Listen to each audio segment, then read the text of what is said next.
carinya Pak Acep.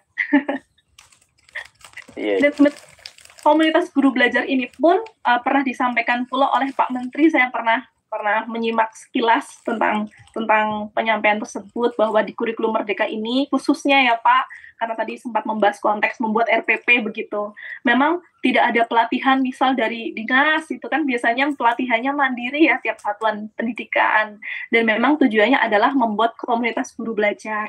Hanya memang PR-nya komunitas guru belajar itu pun baru bisa bertumbuh ketika orang yang menginisiasinya juga punya keresahan. Dan semoga keresahan Pak Acep ini semakin besar ya, saya berdoanya ini. Pak, Iya. karena Pak, biasanya orang resah itu mau 1001 tantangan pun juga akan tetap dilalui Pak. Ya. Saya berharapnya Pak Acep ini tidak lelah membagikan info diklat tadi bilangnya ya, meskipun tidak ada respon, meskipun tidak ada yang membalas, tapi saya yakin barangkali suatu saat ketika ada orang mencari, mereka tahu siapa yang dicari, itu Pak Acep. Terus menginspirasi Pak, doa saya semoga Pak Acep terus bertumbuh di Papua Pegunungan. Ya, saya banyak kisah guru di sana, luar biasa sekali Pak. Bahkan saya berharap suatu saat bisa berkunjung ke sana. Sekali Bu, coba. Pak, tetap menginspirasi ya Pak, luar biasa saran saya. Makasih Bu. Iya. Oke, baik. Terima kasih atas jawabannya Ibu Tessa. Dan tak terasa di sini kita waktu diskusi sudah hampir selesai. Tapi tak lupa di sini saya mau membacakan pertanyaan dari rekan-rekan kita yang bergabung via YouTube. Nah, di sini ada salah satu pertanyaan yang menarik nih, Bu. Kebanyakan kita kan sering termotivasi oleh ekspektasi. Nah, di sini ada guru yang bertanya, yaitu ada Bapak Joko Budi. Bagaimana jelaskan situasi di mana hasil tidak sesuai dengan harapan kita? Bagaimana cara mengatasi hal ini? Nah, kadang kita ekspektasinya terlalu tinggi nih, apalagi sama pencapaian murid kita. Nah, kira-kira gimana cara kita menangani situasi seperti ini? Dipersilakan Ibu Tessa. Ya, baik. Barangkali jawaban saya singkat saja.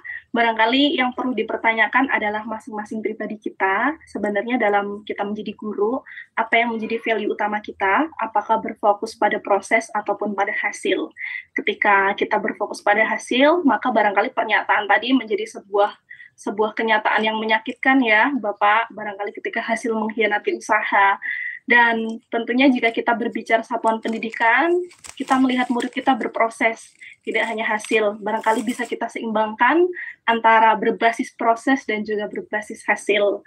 Dan demikian Bapak, semoga bisa menjawab dan memberikan gambaran ketika kita berbicara tentang soft skill pun, kita juga sedang berbicara tentang sebuah proses, yang mana soft skill ini memang dibentuk dari interaksi sehari-hari, dengan hubungan sehari-hari, menumbuhkan empati yang berbasis pada proses ya. Hasilnya tentu barangkali tidak selalu mengikuti, tetapi justru proses inilah yang menjadi saksi di mana kita sebagai guru mau bertumbuh, mau belajar. Gagal itu wajar, gagal itu pasti dialami semua orang. Pertanyaannya ketika kita gagal, kita akan tetap tinggal diam jalan di tempat, kita justru menjadi seorang guru dengan pribadi yang mau terus melangkah ke depan. Demikian Bapak.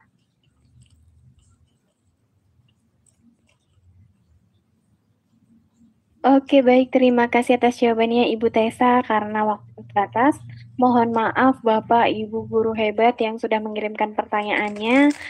Di sini banyak sekali pertanyaan yang mungkin belum terjawab, karena di sini saya cek ya Bu Tessa, kalau penanyanya itu yang mengisi kolom pertanyaan ada 1646. Kalau kita lanjut nanti diklat sampai tanggal 22, kita masih sesi diskusi. Jadi bagi Bapak Ibu guru yang mungkin belum berkesempatan untuk bertanya langsung kepada narasumber kita, jangan lupa untuk bergabung di hari kedua. Karena hari ketiga maksud saya, karena hari kedua ini sudah selesai untuk waktu diskusinya. Dan di sini ada lagi Bu, tadi ada terkait yang penasaran terkait dengan jurnal, aktivitas atau jurnal apa tadi yang Ibu Tessa itu, share screen. Banyak banget yang tertarik dan mungkin kalau filenya terpisah, mohon dikirimkan. Katanya peserta pengen juga untuk aplikasi di pembelajarannya masing-masing. Baik, di sini sebelum ditutup, mungkin dari Bu Tessa bisa memberikan motivasi atau closing statement untuk seluruh peserta yang hadir di malam hari ini. Dipersilakan Bu Tessa.